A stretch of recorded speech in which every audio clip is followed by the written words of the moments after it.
Ser panadero en la Gran Bretaña victoriana era uno de los trabajos más mortales. Horas largas, trabajo duro y la mortal enfermedad pulmón de panadero eran solo el inicio de las terribles condiciones de quienes alimentaban al país con pan como este de jengibre de 1857.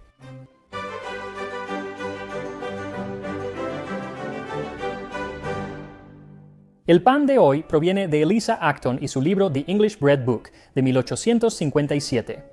La mayoría del pan en este libro, y el que se vendía entonces, era básico: harina, agua, sal y levadura. Pero quienes tenían más dinero podían probar panes finos, como esta receta. Está aromatizado con jengibre. No es pan de jengibre, ni esponjoso ni dulce como el pan de jengibre. Es pan con jengibre, más parecido al pan de jengibre que el propio pan de jengibre, pero en realidad es una barra o bollos de jengibre. Mezcla cuidadosamente 2 onzas de buen jengibre en polvo, conocido en las tiendas como jengibre preparado, y un poco de sal con 2 libras de harina, y haz una masa firme pero perfectamente ligera con levadura alemana o de cervecero y una pinta de leche, de la manera habitual, para que suba durante 1 hora o hasta que esté bien ligera. Luego amásala de nuevo y déjala reposar hasta que vuelva a subir y esté ligera. Hornéalo en una sola barra o divídelo en 6 u 8 barras pequeñas. La receta es sencilla, especialmente cuando te acostumbras a la cantidad de jengibre que lleva. Es para una barra, es una barra grande, pero sigue siendo solo una barra de pan y lleva 2 onzas de jengibre en polvo. Esta botella entera es de 1.4 onzas, así que es más que una botella entera de jengibre en polvo, y me hizo preguntarme si en realidad se refería a 2 onzas por volumen, porque también medían el trigo por litro a veces o la harina por litro, así que no lo sé, pero aún así seguiría siendo mucho jengibre. Y ella dice que la proporción de jengibre se puede aumentar mucho si se desea, pero que el pan no debe comerse habitualmente durante mucho tiempo, ya que el exceso de cualquier condimento estimulante suele ser perjudicial de muchas maneras. Ella dice esto porque, además de ser sabroso, este pan, o mejor dicho el jengibre, se supone que ayuda con los retortijones o problemas digestivos de cualquier tipo, así que, con su bendición para alterar la cantidad de jengibre, yo voy a usar bastante, pero no 2 onzas completas, sino unas impresionantes 6 cucharadas o 1/3 de taza colmado de jengibre en polvo, luego 7,5 tazas o 900 gramos de harina, 2 cucharaditas de sal, una pinta imperial o 570 mililitros de leche y un poco de levadura, 4,5 cucharaditas o 14 gramos en media taza de agua tibia con una cucharadita de azúcar. Después de 10 minutos debe estar espumoso. Entonces la única pregunta es si hacemos un gran pan o, como ella dice, podemos hacer de 6 a 8 panes pequeños que probablemente se vendían como bollos para el desayuno y eran muy comunes entre la creciente clase media, pero sí complicaban un poco la vida de los panaderos de Londres. En 1860 se escribió que los panaderos tenían que empezar a trabajar a las 3 de la mañana, y encuentro que el único obstáculo real para que comiencen a trabajar a una hora más razonable, como las 5:30 o las 6 de la mañana, es la demanda por parte del público de bollos calientes para el desayuno.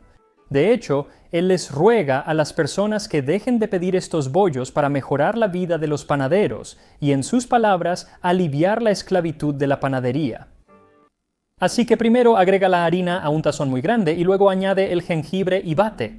Luego agrega la sal y asegúrate de que esté completamente mezclada antes de añadir la levadura. Junto con la levadura puedes agregar la leche.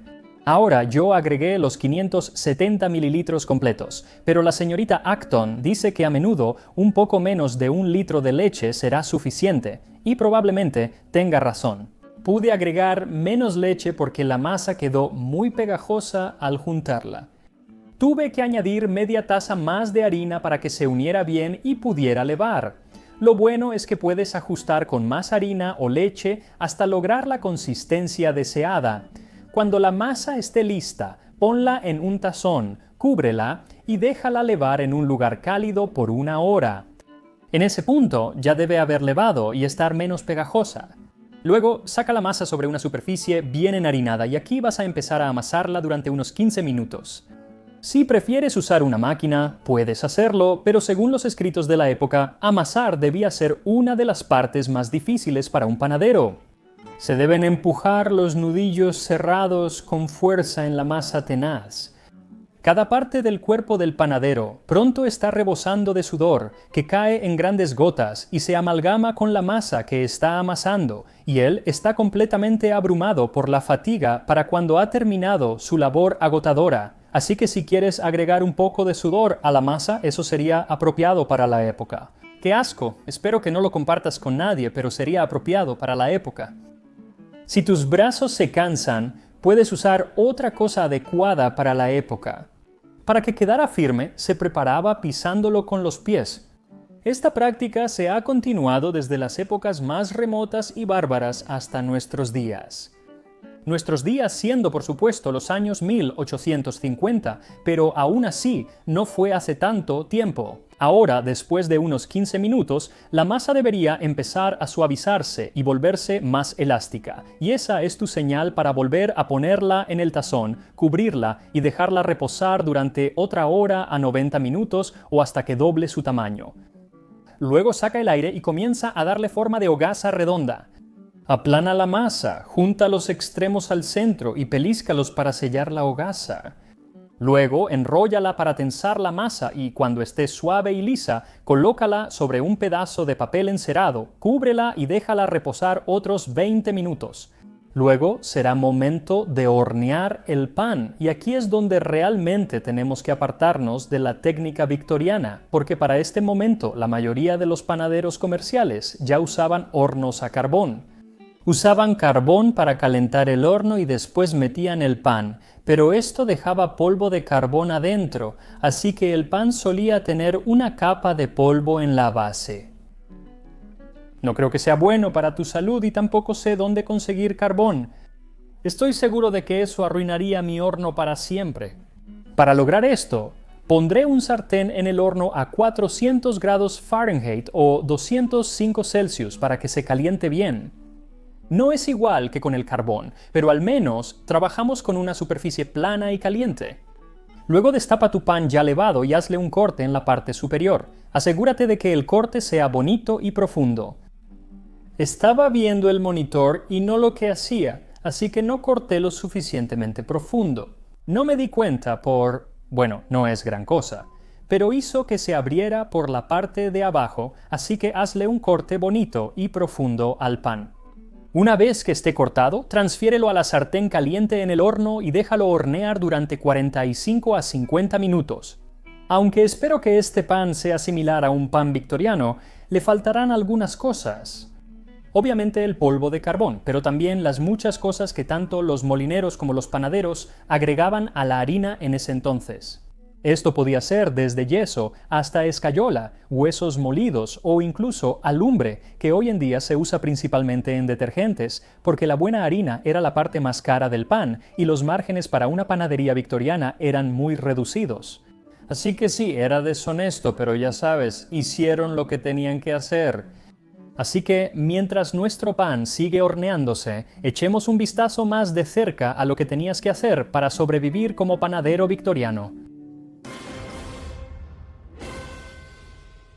El periodo victoriano, de 1837 a 1900, transformó a Gran Bretaña de una sociedad rural y agraria a una industrial y urbana. Por ejemplo, la población de Londres creció de menos de 2 a más de 6 millones durante el reinado de Victoria. Así que eso significa muchas más bocas que alimentar y el pan era la principal forma de alimento para la mayoría de las personas. Aunque había más panaderos, no pudieron seguir el ritmo del crecimiento poblacional. Al principio y al final de su reinado era tradicional tener un equipo de 4 panaderos en una panadería, pero al final esos mismos 4 panaderos tenían que producir 5 veces más pan. Y podrías decir, bueno, es por la industria, así que tenían mucha más ayuda mecanizada, pero en el mundo de la panadería en realidad no era así. Prácticamente, hacían todo de la misma manera que décadas atrás.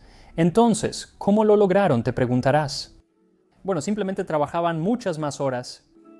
Los panaderos oficiales de Londres, casi sin excepción, están sobrecargados de trabajo, de 18 a 20 horas de ocupación continua, con quizás una siesta de 1 a 2 horas en una tabla, puede considerarse la regla para la gran mayoría del gremio.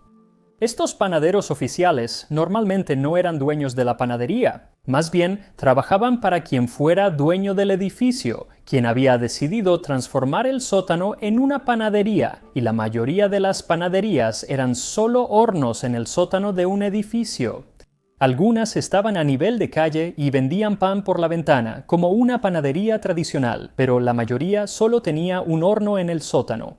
Es bien sabido que la mayoría de las panaderías de Londres son verdaderas mazmorras, lúgubres, sucias y pestilentes. Un oficial declaró: «Nuestra panadería está debajo de la acera».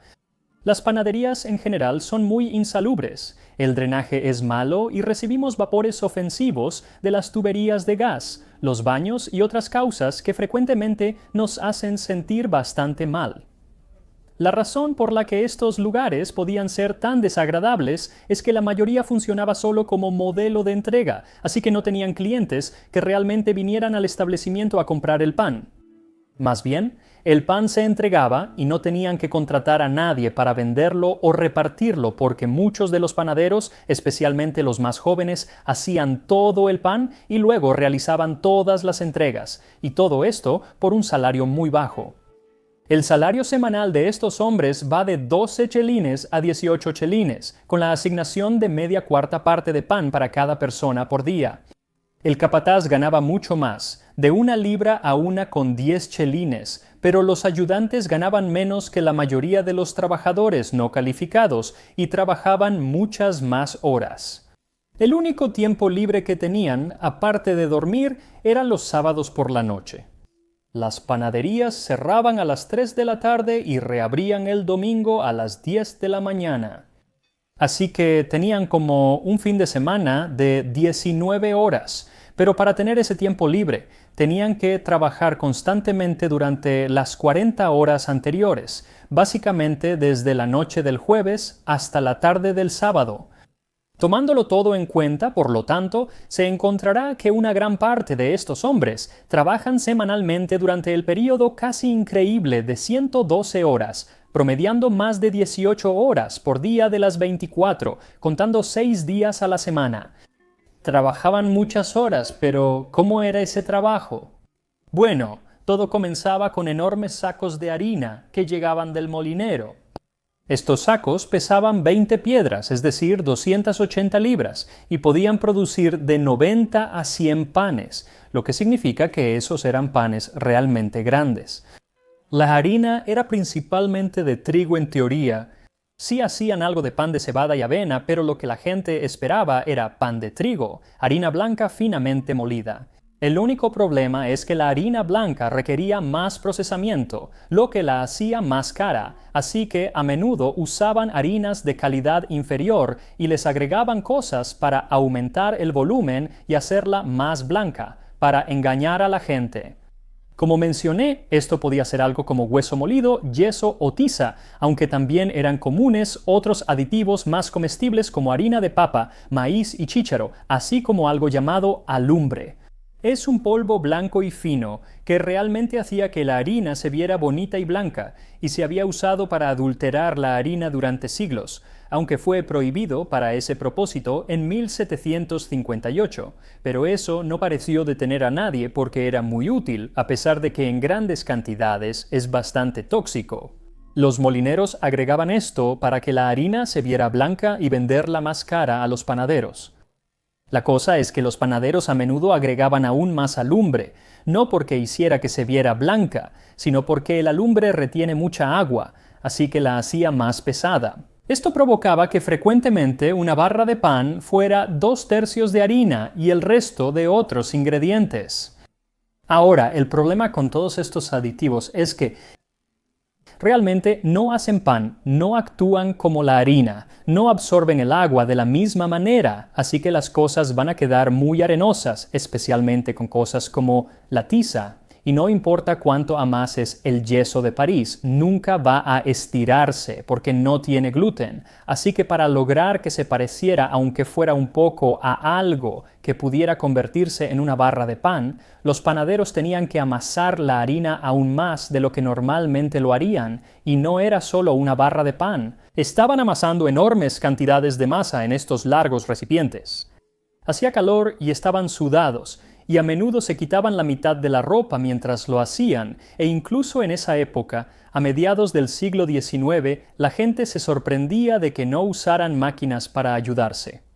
Nuestros descendientes se preguntarán con asombro si realmente podría ser cierto que en esta época de progreso industrial, nuestro principal alimento se preparaba de manera tan burda, sumergiendo los brazos en la masa y levantándola, y lanzándola con tanta fuerza, que agotaba la fuerza del jornalero medio desnudo y hacía que corrientes de sudor fluyeran y se mezclaran con la sustancia alimenticia.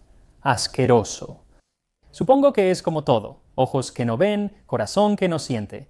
Como dije, en la mayoría de estos lugares nunca veías el pan hasta que llegaba a tu puerta, e incluso en esas tiendas que sí tenían mostrador, la gente simplemente aceptaba que el pan y el mostrador se veían bien, así que donde quiera que lo hornearan, también tenía que verse bien.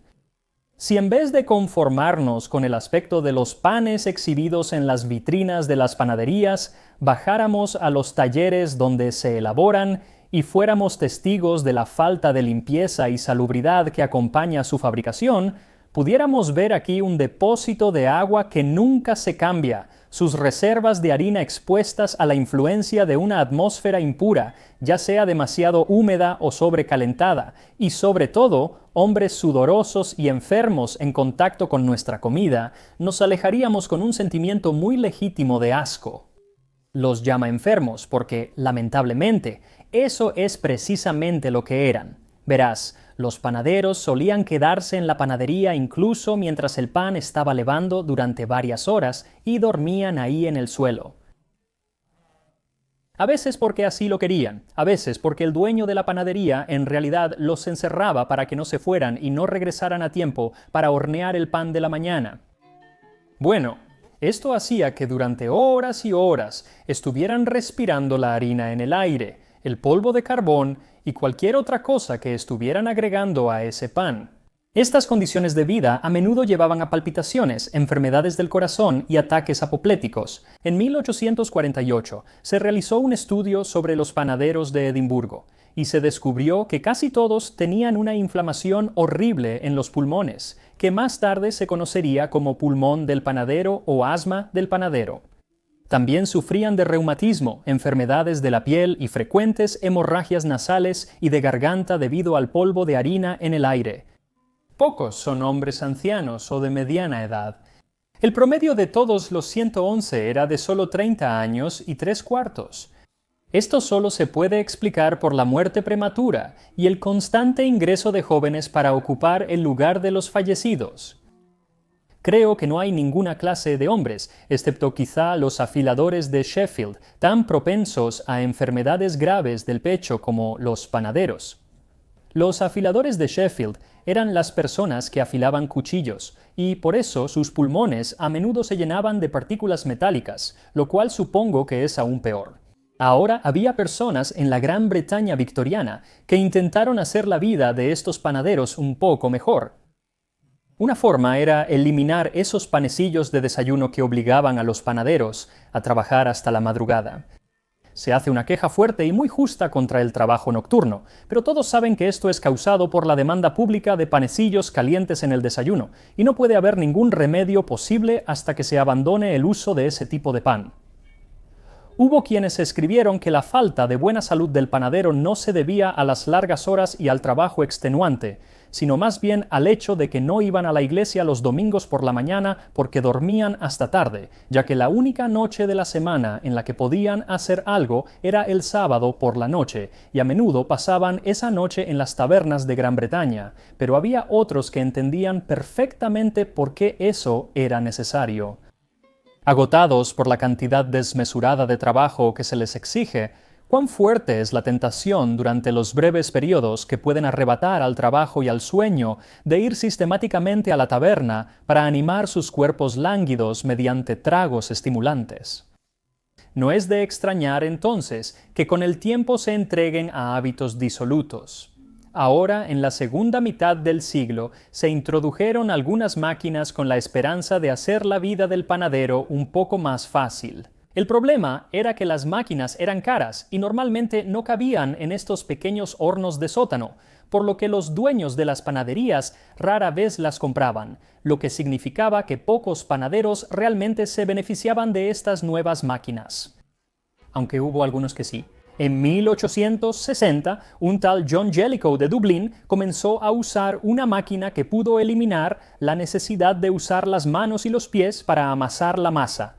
Presumía de que permitía a los panaderos cambiar sus horarios de trabajo para que fueran principalmente durante el día, poniendo así fin al hábito insalubre y perjudicial de encerrar a los panaderos para que trabajaran toda la noche.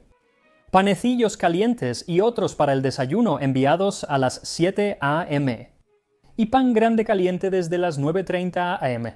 Aunque quizás la manera más efectiva de aligerar la carga de un panadero era deshacerse de la parte más tardada del proceso, que era dejar que la levadura hiciera que el pan subiera, y lo lograron añadiendo leudantes químicos como el polvo para hornear o con gas. Había una máquina inventada por la Compañía de Pan Aireado que fue enorme al final de la era victoriana porque producían pan casi completamente por máquina y de principio a fin podía producir 400 hogazas de 2 libras en solo 40 minutos. Eliminaba la levadura y en su lugar inyectaba gas ácido carbónico en la masa mientras se horneaba, y esto le daba una textura ligera y agradable con muchas burbujas, como si hubiera sido levadura.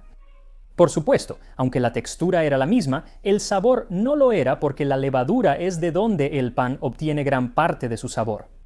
Lamentablemente, aunque inventos como este sí ayudaron a los panaderos, muchos de ellos no pudieron usarlos por las razones que expliqué, principalmente el dinero, pero también porque los propios panaderos temían que les quitaran sus trabajos, y yo supongo que en muchos sentidos así fue. Quiero decir, hoy en día no necesitamos tantos panaderos para producir la misma cantidad de pan.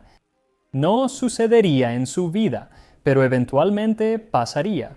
Pero en la era victoriana, a pesar de la llegada de estas máquinas, todavía había muchos panaderos trabajando en sótanos húmedos durante 18 horas al día haciendo pan para las masas. Pan como este pan de jengibre que ya debería estar casi listo. Así que una vez que esté completamente horneado, saca el pan del horno y déjalo enfriar completamente antes de cortarlo. Y aquí está un enorme pan de jengibre de la Inglaterra victoriana. No creo que las fotos le hagan justicia. Ya corté un poco, como ven. Pero solo imaginen eso, pero este es un gran pan realmente enorme y bastante, ya saben, es bastante aireado, no tiene burbujas enormes ni nada, pero salió bastante bien. Pero vamos a probarlo. La cosa es que yo no huelo nada, pero aquí hay muchísimo jengibre. Hay tanto jengibre que creo que hice las cuentas. Creo que es como 20 veces más jengibre que el que hay en un pan de jengibre. Es mucho jengibre. Vamos.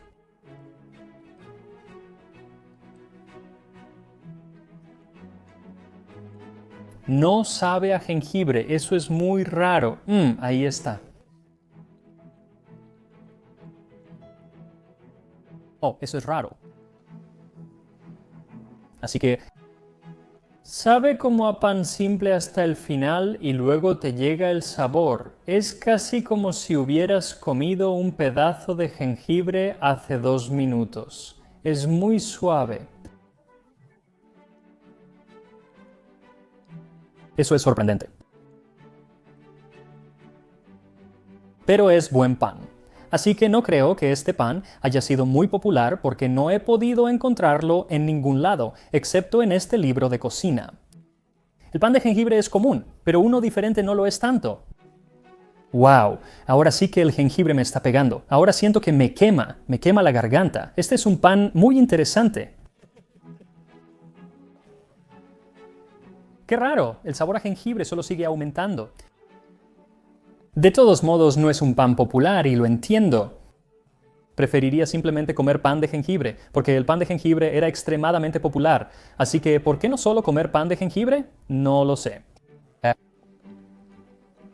Pero está bueno, como dije, realmente te hace apreciar el hecho de que no tienes que hacer cientos de panes y que puedes hacerlo en una cocina bastante cómoda o donde sea que hornees, en vez de un sótano húmedo en el Londres victoriano. Me alegra no ser panadero victoriano, eso es todo. Nos vemos la próxima en Saboreando la Historia.